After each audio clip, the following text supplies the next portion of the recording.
सभी साथियों को नमस्कार, जय हिंद। जैसा कि आप देख रहे हैं स्क्रीन पे, बहुत ही महत्वपूर्ण खबर, सरकारी कर्मचारियों के रिटायरमेंट के नियम में बड़ा बदलाव। आगे इसमें यह है कि सरकारी कर्मचारियों के रिटायरमेंट में के नियमों में बड़ा बदलाव है। पूरी जानकारी देख लेते हैं। सरकारी कर्मचारियों के लिए रिटायरमेंट के नियमों में एक महत्वपूर्ण बदलाव आया है। यह बदलाव ओल्ड पेंशन स्कीम यानी ओपीएस से संबंधित है, जिसे पुरानी पेंशन योजना के नाम से जाना जाता है।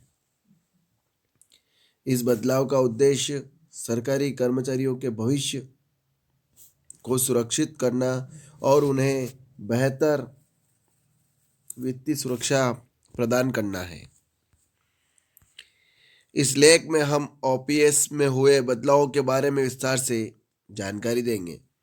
हम इन बदलावों के कारणों, लाभों और प्रभावों पर चर्चा करेंगे। साथ ही हम यह भी समझाएंगे कि यह बदलाव किन राज्यों में लागू हुआ और इसका सरकारी कर्मचारियों पर क्या असर पड़ेगा।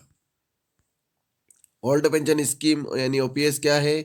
तो ओल्ड पेंशन स्कीम एक ऐसी योजना है जिसके तहत सरकारी कर्मचारियों को रिटायरमेंट के बाद नियमित पेंशन मिलती है। यह पेंशन उनके अंतिम वेतन का एक निश्चित प्रतिशत होती है। ओपीएस के मुख्य फीचर्स इस प्रकार है। आजीवन पेंशन, कर्मचारियों को जीवन भर पेंशन मिलती है। निश्चित राशि, पेंशन की राशि अंतिम वेतन पर आधारित होती है। सरकार गारंटी, सरकार पेंशन भुगतान की गारंटी देती है। परिवार पेंशन, कर्मचारियों की मृत्यु के बाद उसके परिवार को पेंशन मिलती है। पेंशन ओवरव्यू टेबल, विवरण जानकारी। योजना का नाम ओल्ड पेंशन स्कीम। लाभार्थी सरकारी कर्मचारी। पेंशन का आधार अंतिम वेतन। पेंशन की अवधि आजीवन। सरकारी योगदान 100%। कर्मचारी योगदान कोई नहीं।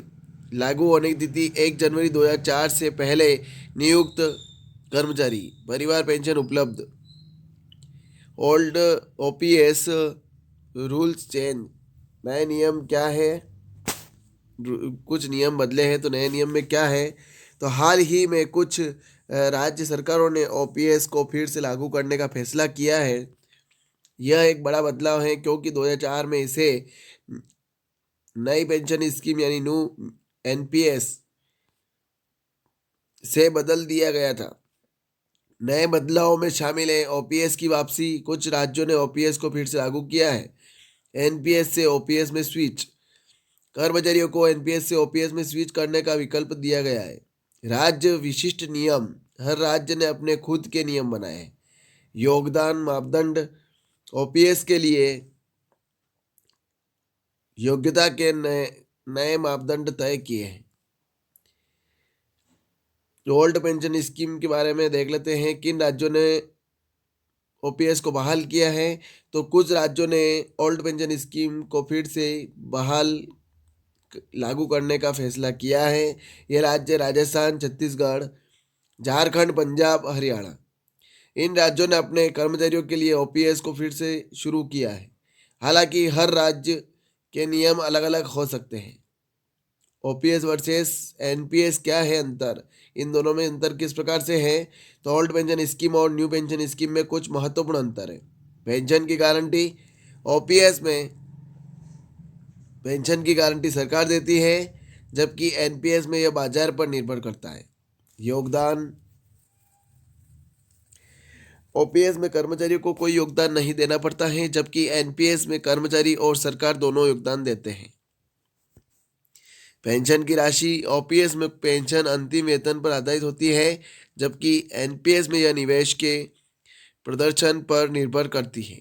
लचीलापन, एनपीएस में निवेश विकल्पों में अधिक लचीलापन है। कर्मचारियों को क्या फायदे होंगे? तो ओपीएस के बहाल होने से कर्मचारियों को कई फायदे होंगे। निश्चित पेंशन, कर्मचारियों को एक निश्चित पेंशन मिलेगी जो उनके अंतिम वेतन पर आधारित होगी। आजीवन सुरक्षा, पेंशन जीवन भर मिलती रहेगी। परिवार पेंशन, कर्मचारी की मृत्यु के बाद उसके परिवार को पेंशन मिलेगी। महंगाई भत्ता, पेंशन पर महंगाई भत्ता भी मिलेगा। कोई निवेश जोखिम नहीं, कर्मचारियों को बाजार के उतार चढ़ाव का जोखिम नहीं उठाना पड़ेगा। कैसे लागू होगी ओपीएस? तो ओपीएस को लागू करने की प्रक्रिया इस प्रकार है। राज्य सरकार का निर्णय। राज्य सरकार ओपीएस को लागू करने का निर्णय लेती है। नियमों का निर्धारण। राज्य सरकार ओपीएस के लिए नए नियम बनाती है। कर्मचारियों का चयन।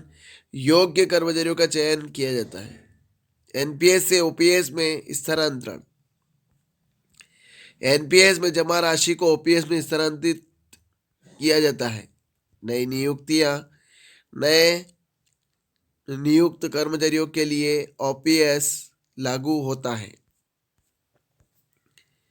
कौन होगा योग्य ओपीएस में? ओपीएस के लिए योग्यता के मापदंड इस प्रकार है। नियुक्ति की तिथि 1 जनवरी 2004 से पहले नियुक्त कर्मचारी। सेवा की अवधि।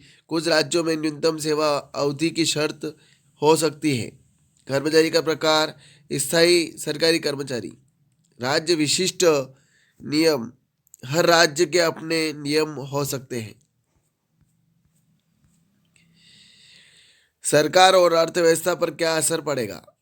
ओपीएस के बहाल होने से सरकार और अर्थव्यवस्था पर कुछ प्रभाव पड़ेंगे। वित्तीय बोझ। सरकार पर दीर्घकालिक वित्तीय बोझ बढ़ेगा। बजट आवंटन। पेश के लिए पेंशन के लिए बजट में अधिक आवंटन करना होगा। निवेश प्रभाव। एनपीएस के तहत जो पैसा शेयर बाजार में जाता है वह अब नहीं जाएगा। कर्मचारी संतुष्टि। सरकारी कर्मचारियों की संतुष्टि बढ़ेगी। आर्थिक विकास। दीर्घकालिक आर्थिक विकास पर प्रभाव पड़ सकता है। क्या है चुनौतियां ओपीएस की? तो ओपीएस को फिर से लागू करने में कुछ चुनौतियां हैं। चुनौतियों में नंबर 1 पे है वित्तीय बोझ। सरकार पर वित्तीय बोझ बढ़ेगा। एनपीएस से ओपीएस में स्थानांतरण। एनपीएस में जमा राशि को ओपीएस में स्थानांतरित करने की प्रक्रिया जटिल हो सकती है। नियमों में एकरूपता। अलग अलग राज्यों के नियमों में एकरूपता लाना चुनौतीपूर्ण हो सकता है। दीर्घकालिक स्थिरता। ओपीएस की दीर्घकालिक वित्तीय स्थिरता एक चिंता का विषय है। नई भर्तियों पर प्रभाव। ओपीएस लागू होने से नई भर्तियों पर प्रतिकूल प्रभाव पड़ सकता है। भविष्य में क्या होगा ओपीएस में? तो ओपीएस के भविष्य के बारे में कुछ संभावना है। नंबर 1, राज्यों द्वारा अपनाया जाना। अन्य राज्य भी ओपीएस को अपना सकते हैं। संशोधित ओपीएस। मौजूदा ओपीएस में कुछ संशोधन किए जा सकते हैं। केंद्र सरकार का रुख। केंद्र सरकार ओपीएस के बारे में अपना रुख स्पष्ट कर सकती है। न्यायिक हस्तक्षेप। ओपीएस से संबंधित मामले न्यायालयों में जा सकते हैं। नए विकल्प। ओपीएस और एनपीएस के बीच एक मध्यम मार्ग खोजा जा सकता है। तो ये खबर थी। ज़्यादा से ज़्यादा शेयर करें, लाइक करें, कमेंट करें आपको खबर कैसी लगी। और आप मेरे चैनल पर नए हैं तो चैनल को सब्सक्राइब जरूर करें। इस प्लेटफॉर्म पे बने रहिए ताकि नई नई खबरें आपको मिलती रहेगी और इसी प्रकार से नए नए नोटिफिकेशन आपको मिलते रहेंगे।